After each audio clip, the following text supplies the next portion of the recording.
नमस्कार। स्वागत है आपका साइंस हरियाणा के यूट्यूब चैनल में फिर एक बार।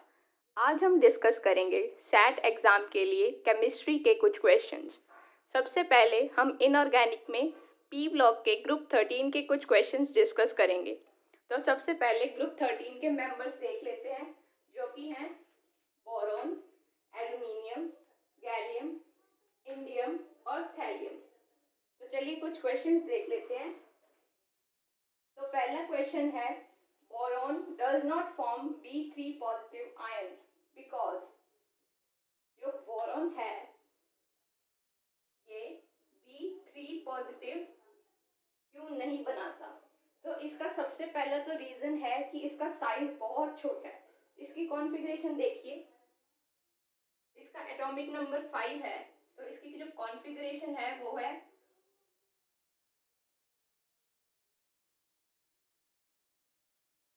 देखिए ये 2 शेल्स तक ही लिमिटेड है, मतलब इसका साइज बहुत ज़्यादा छोटा है। तो जो न्यूक्लियस है और जो इलेक्ट्रॉन्स हैं उनके बीच में अट्रैक्शन बहुत ज़्यादा है, इसलिए इसके लिए इलेक्ट्रॉन्स लूज करना बहुत ज़्यादा डिफिकल्ट होगा। सबसे पहला रीज़न है ड्यू टू स्मॉल साइज, और दूसरा स्मॉल साइज की वजह से जो इसकी आयोनाइजेशन एंथैल्पी है वो भी बहुत ज़्यादा है। आयोनाइजेशन एंथैल्पी क्या होता है, जो एनर्जी हमें चाहिए होती है इलेक्ट्रॉन रिमूव करने के लिए किसी भी आउटर मोस्ट शेल से। अब जो इसके लिए हमें एनर्जी चाहिए, क्योंकि हमें 3 इलेक्ट्रॉन B3 पॉजिटिव बनाने के लिए 3 इलेक्ट्रॉन लूज करने पड़ेंगे, जिसके लिए बहुत ज़्यादा अमाउंट ऑफ एनर्जी चाहिए, जो कि हम प्रोवाइड नहीं कर सकते अंडर लेबोरेटरी कंडीशंस। तो ये B3 पॉजिटिव फॉर्म नहीं करेगा। इसी रीजन की वजह से जो बोरॉन है वो आयनिक कंपाउंड्स भी नहीं बनाता, क्योंकि ये इलेक्ट्रॉन्स इजीली लूज नहीं कर सकता। इसलिए जो बोरॉन है उसके मोस्टली कंपाउंड्स भी कोवेलेंट होते हैं। तो इसका जो रीजन है वो होगा ऑप्शन सी, कि बोरॉन की जो आयोनाइजेशन एनर्जी है वो बहुत हाई है और इसका साइज बहुत स्मॉल है। चलिए नेक्स्ट क्वेश्चन देख लेते हैं। Which of the following oxidation states is shown by gallium, indium और thallium? सबसे पहले तो इस पूरे ग्रुप की जो ऑक्सीडेशन स्टेट है हम वो देखें। अगर जैसे हमने बोरॉन की भी कॉन्फ़िगरेशन लिखी थी, ऐसी अगर इस ग्रुप की जनरलाइज्ड कॉन्फ़िगरेशन लिखी जाए तो वो है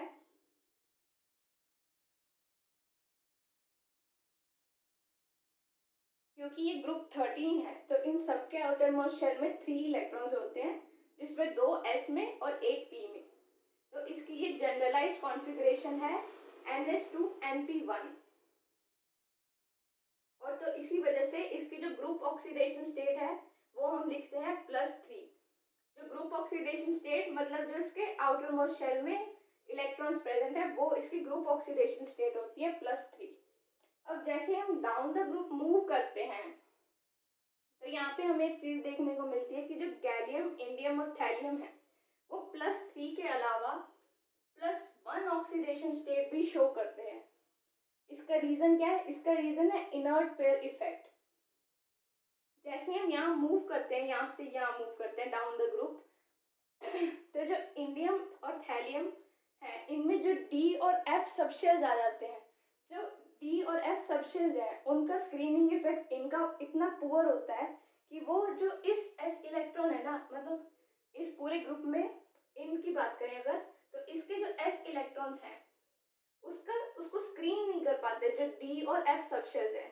तो ये न्यूक्लियस की तरफ ज्यादा अट्रैक्ट होता है जो एस है, इसलिए ये पार्टिसिपेट नहीं कर पाता, मतलब रिएक्शन में पार्टिसिपेट नहीं कर पाता, यानी अपने 2 इलेक्ट्रॉन लूज नहीं कर पाता, जिसकी वजह से सिर्फ पी वाला इलेक्ट्रॉन ही पार्टिसिपेट करता है और ये +1 ऑक्सीडेशन स्टेट भी शो करते हैं।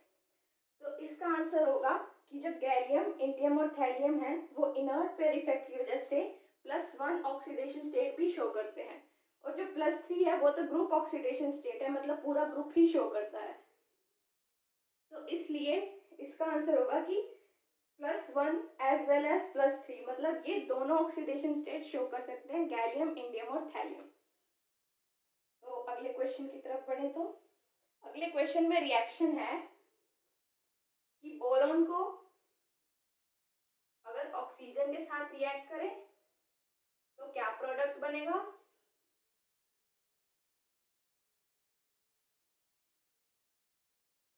एल्युमिनियम है उसको नाइट्रोजन के साथ रिएक्ट करें तो क्या प्रोडक्ट बनेगा। तो ये सिर्फ बोरॉन ही नहीं, मतलब पूरा ग्रुप 13 अगर इसको ऑक्सीजन के साथ रिएक्ट करते हैं, डाइऑक्साइड के साथ रिएक्ट करवाते हैं, तो ये सारा का सारा ग्रुप ट्राइऑक्साइड्स बनाता है। ट्राइऑक्साइड मतलब O3। तो अगर वैसे भी देखें कि बोरॉन और ऑक्सीजन, बोरॉन के आउटर मोस्ट शेल में इलेक्ट्रॉन 3, ऑक्सीजन के आउटर मोस्ट शेल में इलेक्ट्रॉन 2। तो अगर इनको क्रॉस मल्टीप्लाई करें तो ये बनेगा B2O3। ऐसे भी देखें तो ट्राई ऑक्साइड ही बन रहा है। और वैसे याद रखना चाहे तो ये भी है कि ग्रुप 13 डाई ऑक्सीजन के साथ रिएक्ट करके ट्राई ऑक्साइड्स ही बनाते हैं। ऐसे ही अगर एल्युमिनियम के लिए देखें, एल्युमिनियम के आउटर मोस्ट शेल में इलेक्ट्रॉन्स और नाइट्रोजन के भी, तो ये दोनों कैंसिल होके बनाएंगे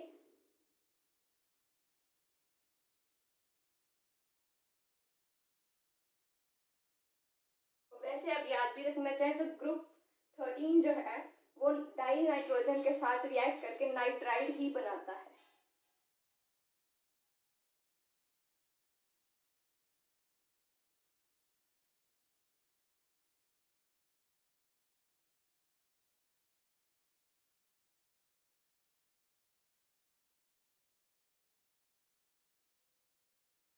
अगला क्वेश्चन है the relation between first, second and third ionization enthalpy of each group 13 element is। तो इसमें पूछा गया है कि जो आयोनाइजेशन एंथैल्पी फर्स्ट, सेकंड और थर्ड, उन तीनों में क्या रिलेशन है, मतलब कौन सी ज़्यादा है कौन सी कम है। तो इसमें हम पहले कोई भी एक एलिमेंट एज्यूम कर लें, जैसे कि बोरॉन ही ले लें। तो इसकी कॉन्फ़िगरेशन है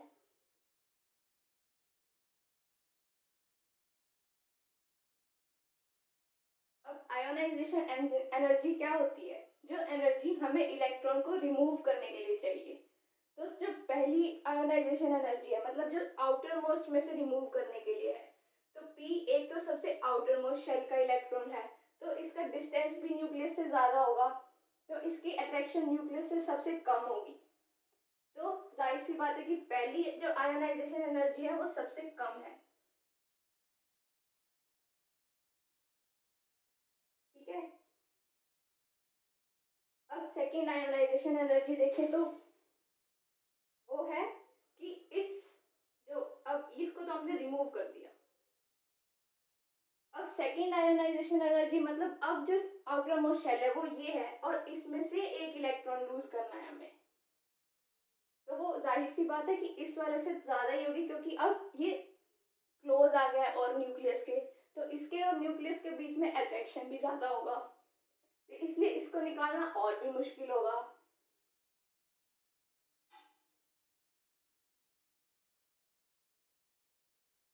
अब जो थर्ड है उसका मतलब इसमें से हमने एक और रिमूव कर दिया है, तो अब ये बचा ये। और अब हम देखें कि जो इंटरन्यूक्लियर अट्रैक्शन है वो और भी ज़्यादा होगी, क्योंकि इसमें अब नंबर ऑफ प्रोटॉन्स तो उतना ही है 5, पर नंबर ऑफ इलेक्ट्रॉन्स कितने बचे 3। तो जो न्यूक्लियस और इलेक्ट्रॉन्स की अट्रैक्शन है वो और भी ज़्यादा होगी, तो इसको रिमूव करना सबसे ज़्यादा डिफिकल्ट होगा।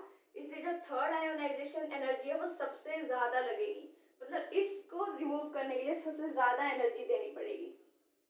और वैसे भी ये जनरल ट्रेंड है कि जो लास्ट आयोनाइजेशन एनर्जी होती है वो सबसे ज़्यादा होती है सेकंड से, और फिर सेकंड वाली फर्स्ट से ज़्यादा होती है, वैसे भी जनरल ट्रेंड है। तो अगला क्वेश्चन देखते हैं।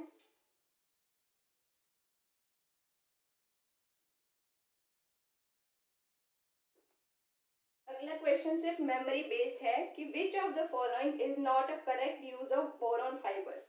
जो बोरॉन फाइबर्स होते हैं वो बहुत हार्ड होते हैं, इसलिए वो हार्ड सब्सटेंसेस बनाने में काम आते हैं। तो पहला ऑप्शन है बुलेट प्रूफ जैकेट, दूसरा है light composite material for aircraft, और थर्ड है ज्वेलरी, और फोर्थ है बोथ ए एंड बी। तो इसमें से जो बोरॉन फाइबर्स हैं वो सिर्फ ज्वेलरी बनाने के काम नहीं आते, मतलब हमारा ऑप्शन है सी कि ये करेक्ट यूज नहीं है, जबकि बुलेट प्रूफ जैकेट और एयरक्राफ्ट मटेरियल दोनों ही सही है। तो अगला क्वेश्चन देखते हैं। अगला क्वेश्चन है boron forms only BF4 negative while aluminium forms. ये जो बोरॉन है वो तो सिर्फ BF4 नेगेटिव ही बनाता है, जबकि जो एल्यूमिनियम है इसमें से और क्या बना सकता है। तो इसका आंसर है ऑप्शन बी AlF6 नेगेटिव। अब इसका रीजन देखें कि बोरॉन सिर्फ 4 फ्लोरीन के साथ रिएक्ट कर सकता है, जबकि एल्यूमिनियम जो है वो 6 को कैसे अकोमोडेट कर सकता है। तो इसका रीजन ये है कि अगर हम बोरॉन की कॉन्फ़िगरेशन देखें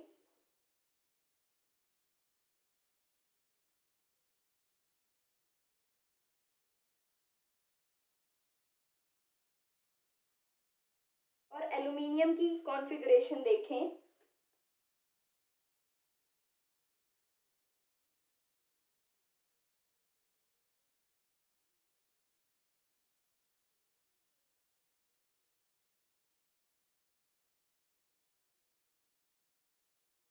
अब इसमें देखें कि जो बोरॉन है वो सिर्फ 4 फ्लोरीन को ही, 4 मतलब 3 तो ये हो गए और एक नेगेटिव चार्ज है, इसकी वजह से 4 फ्लोरीन को एकोमोडेट कर सकता है, जबकि यहाँ एल्यूमिनियम ने 6 बॉन्ड बनाए हुए हैं। तो ये कैसे पॉसिबल है। तो इसका रीज़न ये है कि जो थ्री शेल है ना, इसके बाद आता है 3D, मतलब इसमें अभी कोई इलेक्ट्रॉन नहीं है। तो जो एल्यूमिनियम है इसके पास ये D सबशेल वेकेंट पड़ी है, तो ये अपने इलेक्ट्रॉन इसमें एक्साइट करके भी फ्लोरीन के साथ रिएक्ट कर सकता है, मतलब फ्लोरीन को ये वेकेंट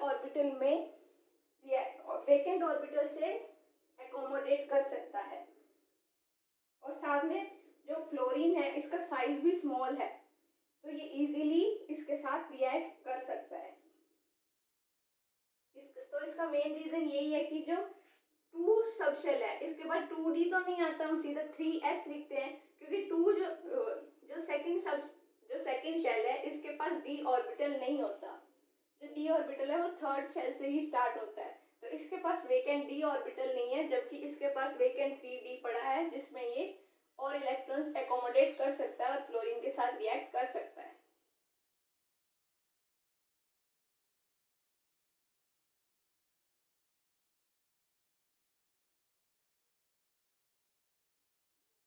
नेक्स्ट क्वेश्चन है the property which does not support anomalous behaviour of boron is.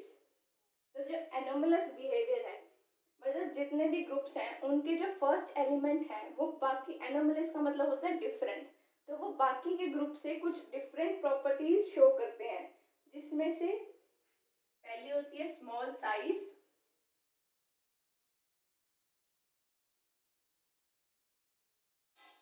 जैसे अगर हम इस ग्रुप की बात करें 13 ग्रुप की, तो इसमें जो बोरॉन है वो सबसे स्मॉल साइज को शो करेगा, हाई आयोनाइजेशन एनर्जी,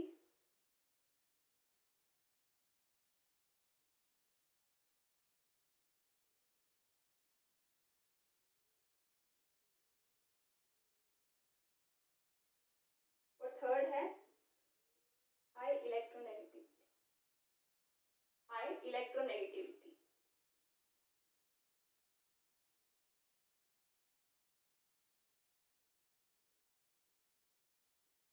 तो जितने भी ग्रुप के फर्स्ट जो मेंबर्स होते हैं, जैसे अगर ग्रुप 13 में देखें तो इसका फर्स्ट मेंबर जो बोरॉन है, वो सभी ग्रुप के फर्स्ट मेंबर ये 3 प्रॉपर्टीज ऐसी शो करते हैं जो बाकी के ग्रुप वाले नहीं करते, तो इसको हम एनोमलस बिहेवियर बोलते हैं, मतलब डिफरेंट बिहेवियर, अपने ग्रुप से डिफरेंटली जो बिहेव करते हैं।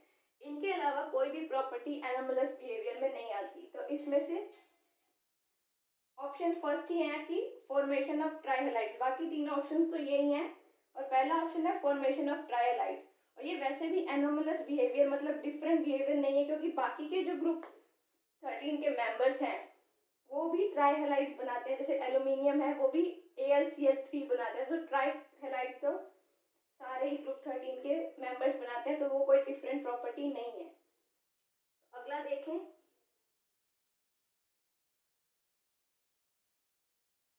अगला क्वेश्चन है कि relative stability of +1 oxidation state का ऑर्डर बताना है हमें। जैसे मैंने अभी आपको बताया था कि जो इनर्ट पेयर इफेक्ट की वजह से ये दो ऑक्सीडेशन स्टेट शो करते हैं, +3 और +1। तो इसमें हमें बताना है कि +1 ऑक्सीडेशन स्टेट की जो स्टेबिलिटी है वो सबसे ज़्यादा कौन स्टेबल है +1 ऑक्सीडेशन स्टेट में और सबसे कम कौन है। तो ये जनरल ट्रेंड है कि जो लोअर ऑक्सीडेशन स्टेट होती है, इनमें से जो लोअर ऑक्सीडेशन स्टेट होती है उसकी stability down the group increase करती है, और रीजन इसका हम पहले डिस्कस कर चुके हैं जो कि है इनर्ट पेयर इफेक्ट। तो इसका ऑर्डर क्या बनेगा,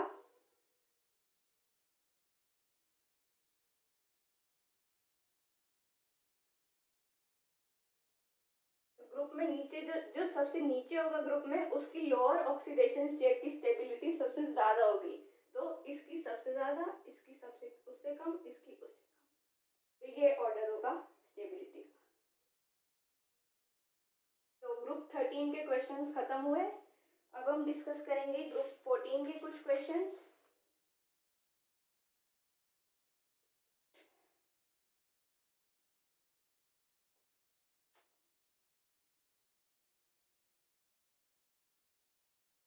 पहले इसके मेंबर्स लिख लेते हैं।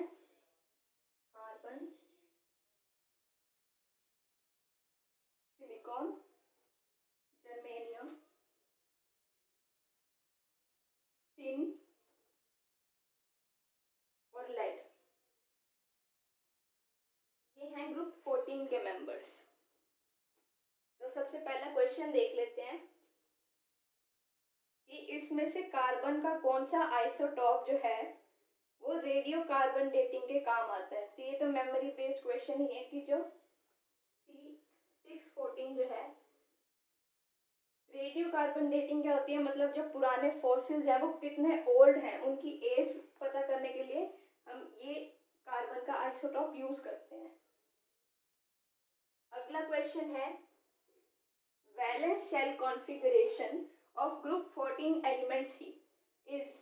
जैसे हमने ग्रुप 13 की देखी थी कि उसके आउटर मोस्ट शेल में 3 इलेक्ट्रॉन्स थे, वैसे ग्रुप 14 के सभी मेंबर्स के आउटर मोस्ट शेल में 4 इलेक्ट्रॉन्स होते हैं।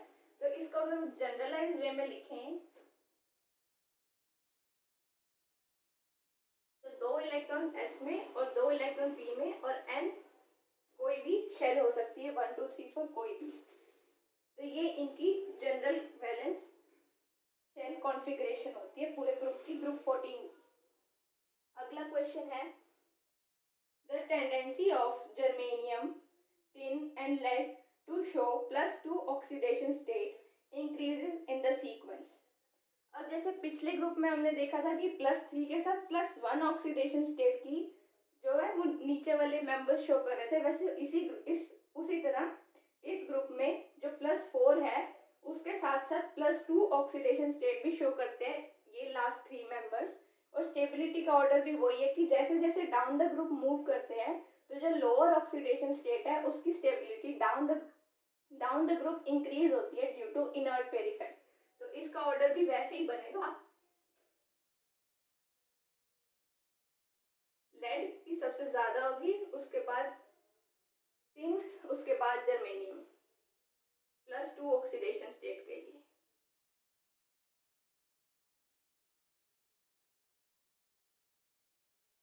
अगला question memory based, which of the following is unaffected by water. तो ये पूरे इसमें ऑप्शंस हैं कार्बन, सिलिकॉन, जर्मेनियम या ऑल। तो ये पूरे ग्रुप के लिए ही वैलिड है कि ये पूरा ग्रुप वाटर के साथ रिएक्ट नहीं करता, मतलब वाटर से अनअफेक्टेड रहता है। तो इसमें आ जाएगा ऑल की सारे ग्रुप के मेंबर्स वाटर के साथ रिएक्ट नहीं करते।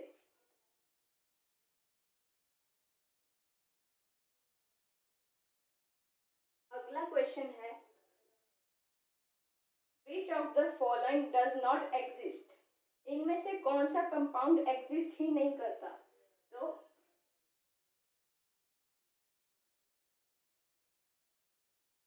आंसर है ये।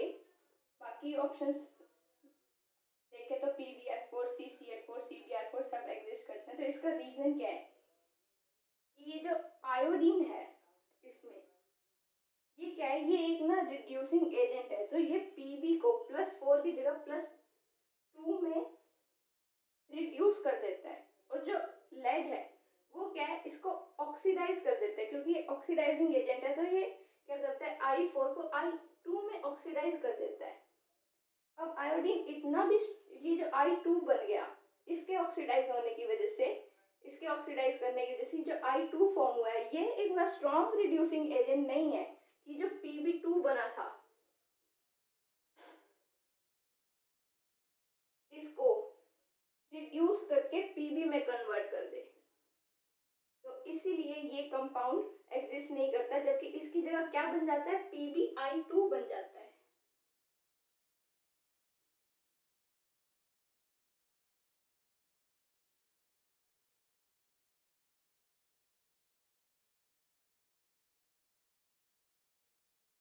अगला क्वेश्चन भी मेमोरी बेस्ड है कि जो ऑर्डर ऑफ कैटिनेशन है पूरे ग्रुप में वो क्या है।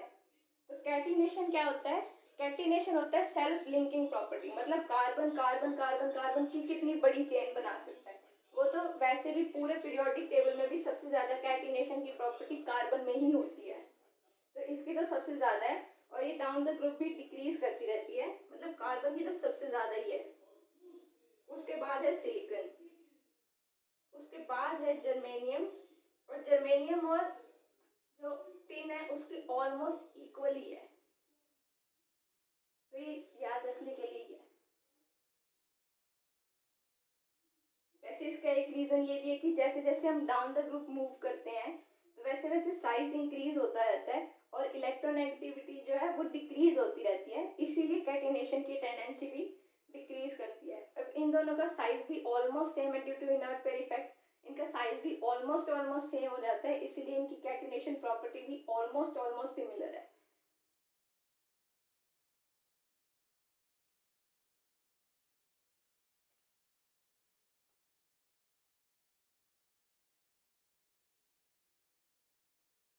नेक्स्ट क्वेश्चन में पूछा है कि कौन सा ऐसा मॉलिक्यूल है जिसकी शेप जो है वो फुटबॉल बॉल के जैसी है और उसको बकमिंस्टर फुलरीन बोलते हैं।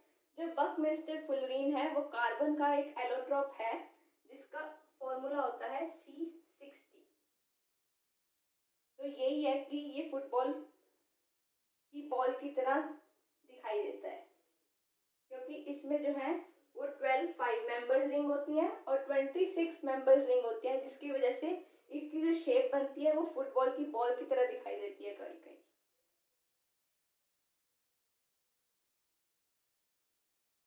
अब नेक्स्ट क्वेश्चन में कार्बन की हाइब्रिडाइजेशन पूछी है CO2 मॉलिक्यूल में। CO2 अगर देखें, कार्बन के आउटर मोस्ट शेल में 4 इलेक्ट्रॉन्स, ये है ऑक्सीजन, इसके आउटर मोस्ट शेल में 6 इलेक्ट्रॉन्स, और एक और ऑक्सीजन क्योंकि CO2 है।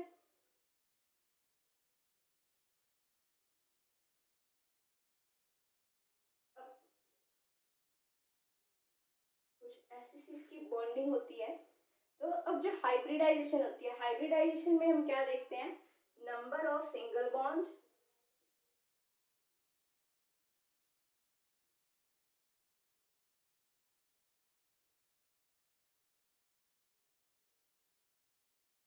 Plus number of lone pair. Lone pair क्या होता है, जैसे अब ये बॉन्ड बनाने के बाद भी जैसे ऑक्सीजन के पास ये जो इलेक्ट्रॉन बच गए तो ये 2 इलेक्ट्रॉन के पेयर को लोन पेयर बोलते हैं। वैसे अब हमें इसमें कार्बन की हाइब्रिडाइजेशन बतानी है, तो कार्बन ने सिंगल बॉन्ड कितने बनाए हुए हैं, ये 1 और ये 2, क्योंकि ये तो डबल बॉन्ड हो गया ना सिंगल बॉन्ड काउंट करने से, तो ये 2 सिंगल बॉन्ड और लोन पेयर तो कोई है ही नहीं, तो 2 2 का मतलब sp हाइब्रिडाइजेशन। अगर 3 होता तो sp2 हो जाता, क्योंकि 1 2 और 3 इस तरह से हाइब्रिडाइजेशन काउंट करते हैं।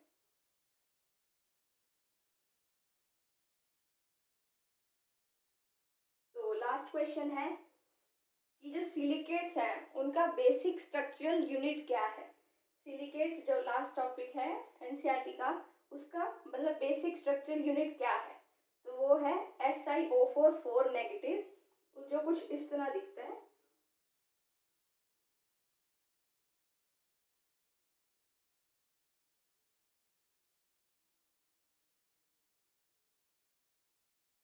ये होता है।